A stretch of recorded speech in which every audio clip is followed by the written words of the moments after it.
नमस्कार सगळ्यांना, कसे आहात तुम्ही सगळे? स्वागत आहे तुमचं माझ्या मिनी ब्लॉगमध्ये. आणि इथे आज मी काही रेसिपी शेअर करणार नाही आहे. आज एक गोष्ट सांगायची आहे. तर माझ्या इथे मी संध्याकाळची देवपूजा देवपूजा करते आहे संध्याकाळची.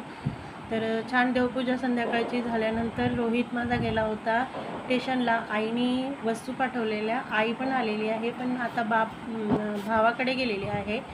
तर माझ्यासाठी इकडे काही गोष्टी पाठवून दिलेल्या आहेत आईने. तर मी तुम्हाला पुढे दाखवतेच. माझी देवपूजा झालेलीच होती छानपैकी. एवढ्या भाज्या वगैरे सगळं पाठवलेलं होतं माझ्या आईने. तर शेवटी आई ती आईच असते. आईने छोटीशी गोष्ट का असेना काहीही पाठवलं तरी त्याच्यात खूपच आनंद होतो. हे तर तुम्हाला सगळ्यांनाच, लेडीज लोकांना जास्त माहिती असणार. तर मस्तपैकी माझ्या आईने आपल्या शेतातल्या ज्या काही भाज्या असतील त्या सगळ्याच अशा पाठवलेल्या होत्या. तर इथे माझी देवपूजा झालेली आहे, बघू शकता तुम्ही. आता ह्याच त्या भाज्या. तर इथे आहे हा शेपू, मस्त हिरवागार असा शेपू. आणि इथे ह्या मिरच्या होत्या, वाल होता छान, मस्त भरीतचे वांगे, मस्त हिरवेगार कसे. आणि हे दत्तप्रभू जयंती झाली त्याचा हा प्रसाद आहे.